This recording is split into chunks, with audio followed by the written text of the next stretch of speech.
15 अध्याय के आखिरी में यूहन्ना बताते हैं कि 7 स्वर्गदूत स्वर्गीय मंदिर से बाहर निकलते हैं और उनके हाथों में 7 विपत्तियां हैं परमेश्वर की। और फिर एक जीवित प्राणी ने आकर के इन 7 स्वर्गदूतों को 7 सुनहरे कटोरे दिए जो कि परमेश्वर के प्रकोप से भरा हुआ था। और जो स्वर्गीय मंदिर था वह धुआं से भर गया ताकि कोई अंदर ना जा पाए। यह परमेश्वर की महिमा और उसकी सामर्थ की धुआं थी। लेकिन 16वें अध्याय की शुरुआत में हम ये देखते हैं कि मंदिर के अंदर से एक बड़ी आवाज आती है और 7 स्वर्गदूतों को यह आदेश देता है।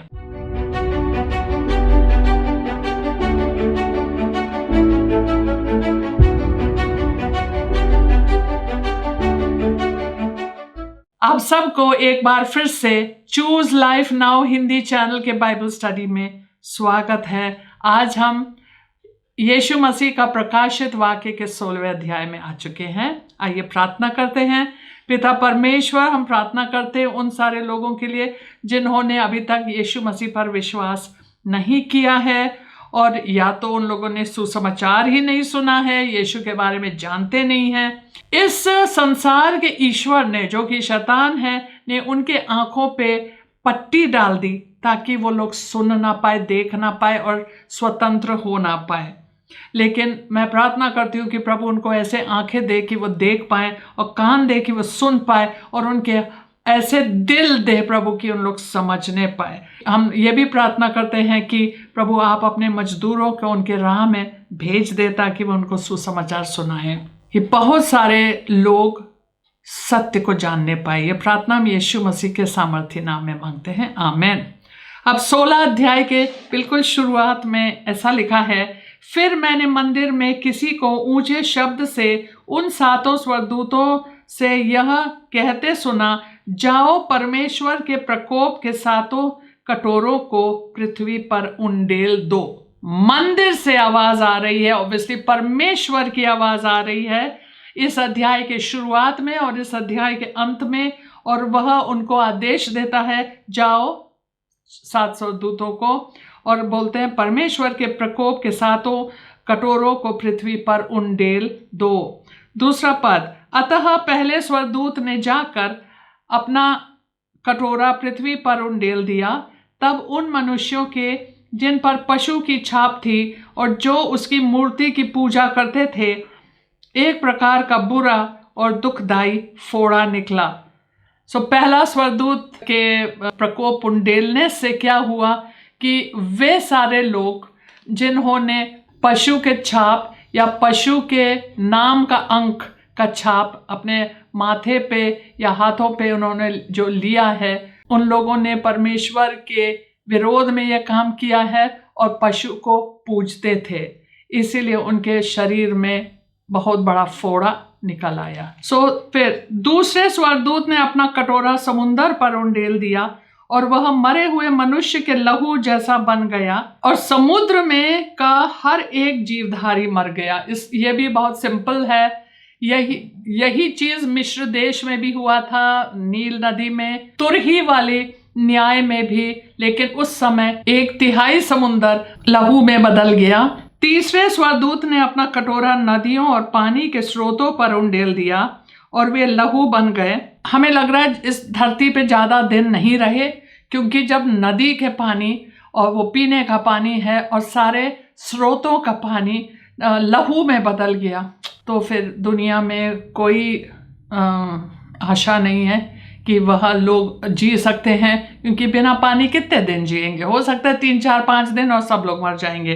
तो उससे पहले सब चीज, ये सारी चीज नष्ट हो जाना है। 5वां पद में, तब मैंने पानी के स्वर्गदूत को यह कहते सुना, हे पवित्र जो है और जो था, तू न्यायी है और तूने यह न्याय किया, क्योंकि उन्होंने पवित्र लोगों और भविष्यवक्ताओं का लहू बहाया था और तूने उन्हें लहू पिलाया, क्योंकि वे इसी योग्य हैं। यहाँ पे बताया जा रहा है कि एक स्वर्गदूत है जिसको पानी का अधिकार दिया गया था, तो वह बोल रहे हैं पवित्र तू न्यायी है।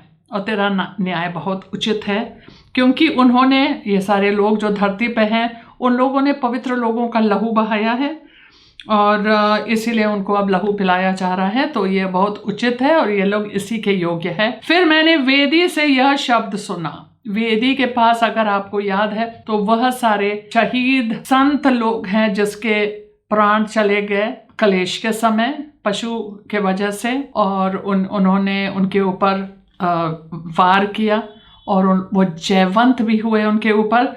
तो वो लोग जो पहले कहते थे, हे प्रभु कितना देर लगाओगे आप, हम लोग को न्याय चाहिए, उन लोग ने कहा, हाँ हे सर्वशक्तिमान प्रभु परमेश्वर, तेरे निर्णय ठीक और सच्चे हैं। चौथे स्वर्गदूत ने अपना कटोरा सूर्य पर उंडेल दिया और उसे मनुष्यों को आग से झुलसा देने का अधिकार दिया गया। तो अब यह है कि अब सूर्य पे स्वर्गदूत ने अपना परमेश्वर का प्रकोप उंडेला ताकि वह मनुष्य को झुलसाने लगे। अब जब हम लोग इस सर्दी के मौसम में धूप में बैठते हैं, इतना आरामदायक होता है, लेकिन गर्मी में जब हम जाते हैं बाहर और तापमान करीब 45, 46, 47 तक पहुंच जाता है, ऐसे लगता है कि खाल जल रहा है। तो ये उससे भी बढ़ के है, ऐसे लगता है जैसे आग बरसाया जा रहा है उनके खाल पे और उसको उन लोग जल रहे हैं। मनुष्य बड़ी तपन से झुलस गए और परमेश्वर के नाम की जिसे इन विपत्तियों पर अधिकार है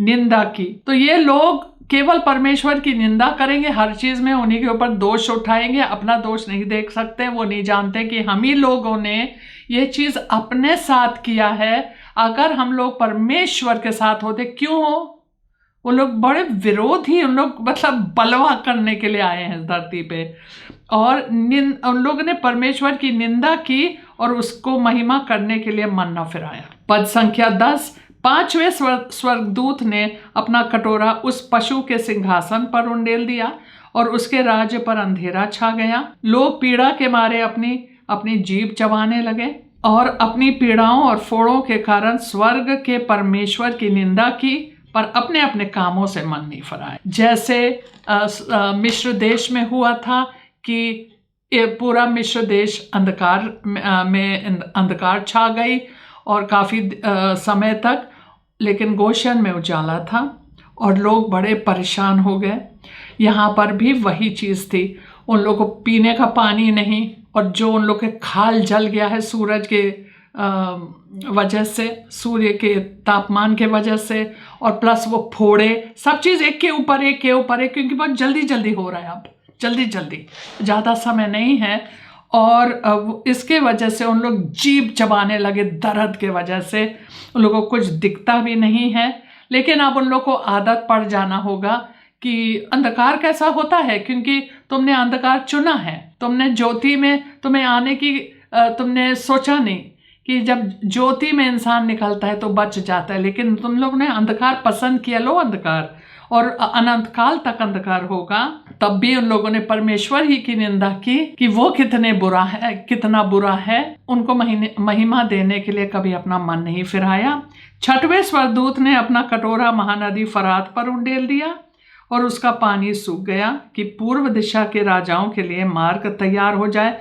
फरात नदी बहुत बड़ी नदी है और रोमियो राष्ट्र में उन लोग सोचते थे कि फरात नदी के वजह से हम लोग बड़े सुरक्षित हैं, क्योंकि इधर उधर से नदी को पार करना बड़ा मुश्किल है, तो इसलिए हम लोग हमारे ऊपर आके हमला नहीं कर सकते हैं। लेकिन अब वो पूरे रीति से सूख गया। हो सकता है जब सूरज की किरणें तापमान इतनी बढ़ गई उसी समय सूखने लगा, लेकिन यहाँ लिखा है कि छठवें स्वर्गदूत के कटोरा उंडेलने के वजह से महानदी फरात सूख गया, ताकि पूरब से जो सब राजाओं को आना है वो लोग आराम से आए, क्योंकि फरात नदी करीबन 3000 किलोमीटर लंबा है और करीबन कहीं पे करीबन 1000 मीटर चौड़ा भी है। लेकिन और राजाओं के लिए यह जगह बन गई, वो लोग आ सकते हैं। 13 पद, फिर मैंने उस अजगर के मुंह से, उस पशु के मुंह से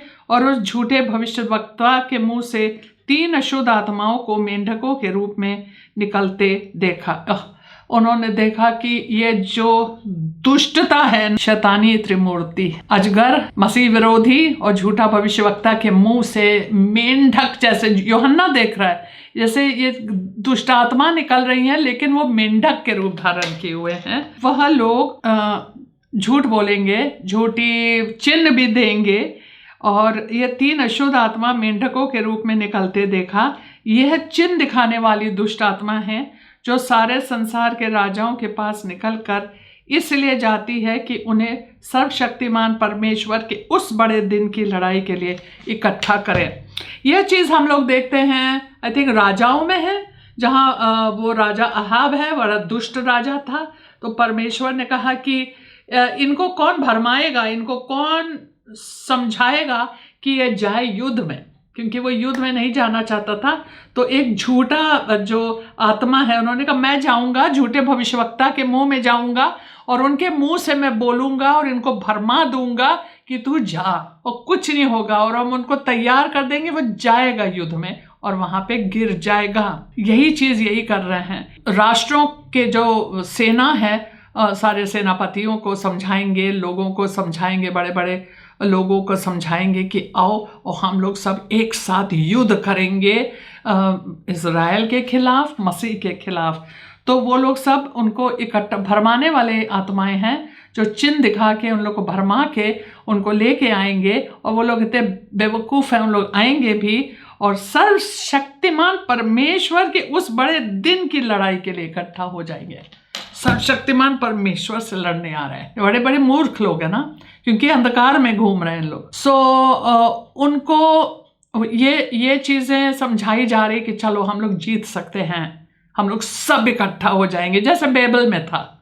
परमेश्वर ने कहा जाओ सारे दुनिया में फैल जाओ, उन्होंने कहा नहीं, हम लोग सब इकट्ठा होंगे, परमेश्वर के विरोध में बलवा करेंगे, यहीं रहेंगे, बहुत ऊंचा इमारत बनाएंगे। ये लोग सोचते हैं कि हम लोग कुछ भी करें, हमारा शैतान हमारे साथ है ना, हमारा बाप। सो ये आ रहे हैं इकट्ठा और कहते हैं सर्वशक्तिमान परमेश्वर के उस बड़े दिन। यह मसीह विरोधी का बड़ा दिन नहीं है, अजगर का बड़ा दिन नहीं है, भविष्यवक्ता का बड़ा दिन नहीं है। उन लोग नहीं जीतने वाले हैं, उन लोग पराजित हैं, और यीशु ने उन लोग को पराजित पहले से कर दिया है। वो लोग पराजित हैं, पराजित रहेंगे, और यहाँ एक बार फिर से पराजित होने वाले हैं। यह सर्वशक्तिमान परमेश्वर का बड़ा दिन है, वह जीत हासिल करेगा पलक झपकते हुए। उनके मुंह से एक शब्द के कारण वो लोग जीत जाएंगे। अब 15 पद में यीशु मसीह, ऐसा लगता है कि लोगों को, मतलब विश्वासियों को जो इस भविष्यवाणी को सुन रहे हैं, उसमें वो लोग उनको चौकस कर रहे हैं, उनको याद दिला रहे हैं, और ये बात बता रहे बीच में, जस्ट सडनली बीच में इसको डाल दिया, देख मैं चोर के समान आता हूँ, तुम लोग बच के रहना। धन्य वह है जो जागता रहता है और अपने वस्त्र की चौकसी करता है कि नंगा ना फिरे और लोग उसका नंगापन ना देखें। आदम हव्वा जब उन्होंने पाप किया, तब उन लोगों ने जब पाप किया तो वो छिप गए परमेश्वर से। परमेश्वर ने कहा आदम आदम तू कहाँ है? उन्होंने कहा देखो मैं डर रहा हूँ इसलिए मैं छिप गया हूँ। क्यों छिपे हो? क्योंकि मैं नंगा हूँ। तो परमेश्वर ने कहा तुमको किसने कहा कि तू नंगा है? क्या तुमने उस पेड़ के फल को खाया जो मैंने मना किया है?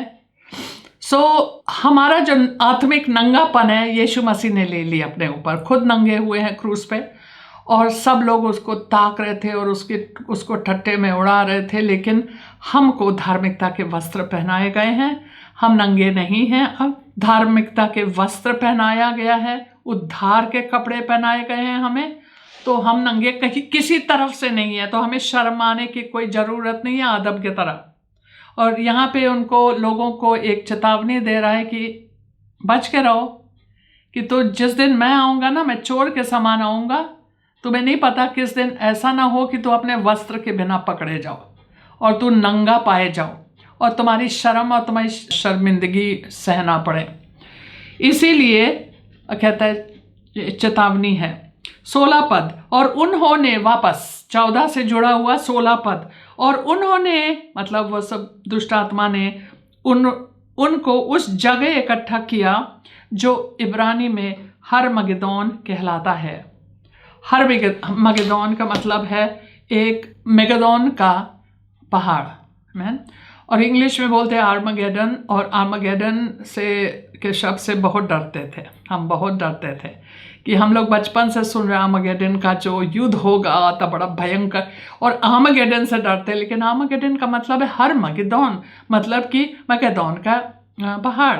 एक्चुअली पहाड़ भी नहीं है, खाई है, और वहाँ पे बिल्कुल शांत जगह है, सुंदर जगह है, जहाँ बहुत युद्ध लड़े गए हैं। वहाँ से लोग इकट्ठा होते हैं क्योंकि बहुत बड़ी जगह है। सो यहाँ पे 17 पद में लिखा है, 7वें स्वर्गदूत ने अपना कटोरा हवा पर उंडेल दिया और मंदिर के सिंहासन से यह बड़ा शब्द हुआ, हो चुका।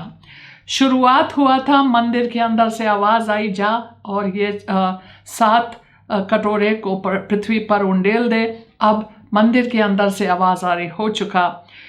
क्या हो चुका? हमारा क्रोध पूरा हो गया है। परमेश्वर कहता है, यीशु ने क्रूस पे क्या कहा? हो चुका, पूरा हुआ।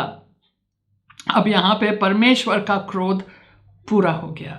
उस समय यीशु ने हमारे लिए, जो विश्वास करने वाले लोग हैं, हमारे लिए सब कुछ झेल लिया और कहा पूरा हुआ, ताकि हमें किसी चीज़ की घटी नहीं है। आमीन। किसी चीज़ की भी के लिए हमें मतलब शर्मिंदा नहीं होना है। हर एक पाप को ले ली, हर एक श्राप को ले ली, लेकिन अब परमेश्वर कहता हो चुका।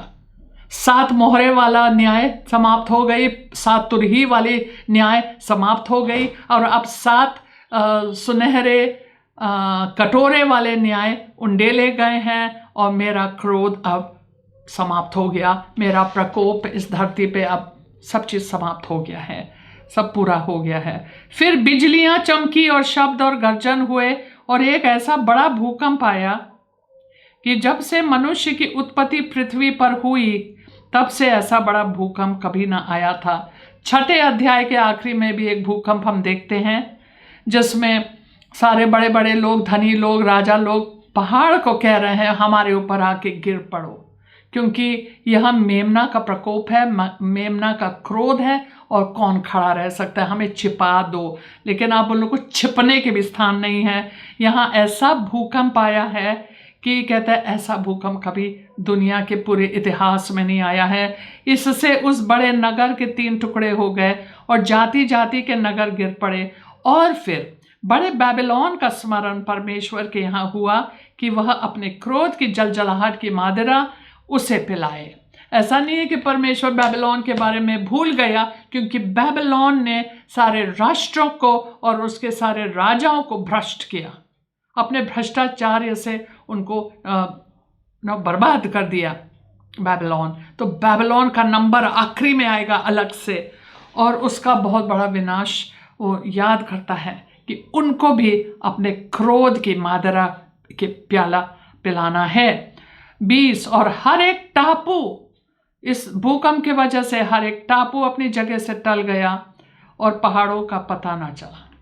अब इनके ऊपर पहाड़ भी नहीं गिर सकते, क्योंकि पहाड़ भी चले गए, जो कि यशाया 40 में लिखा है ना, कि हर पूरा समस्थल हो गया। आकाश से मनुष्यों पर मन भर के बड़े ओले गिरे। एक मन कितना होता है हमें नहीं पता।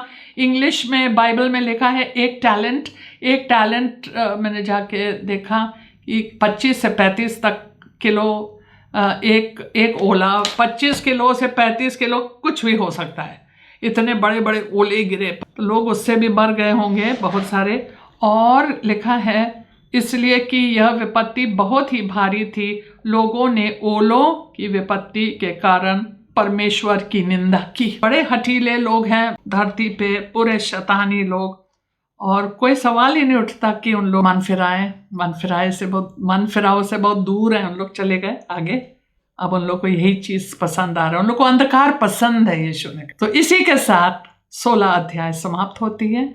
आइए प्रार्थना करते हैं। हालेलुया। पिता परमेश्वर, हम धन्यवाद देते हैं आपको, क्योंकि आपने हमें धार्मिकता का वस्त्र पहनाया है, उद्धार के वस्त्र पहनाए हैं, और हमें डरने की कोई भी ज़रूरत नहीं है।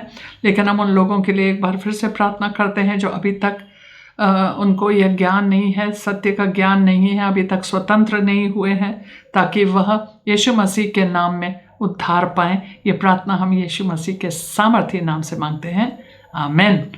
आप सबको जय मसीह।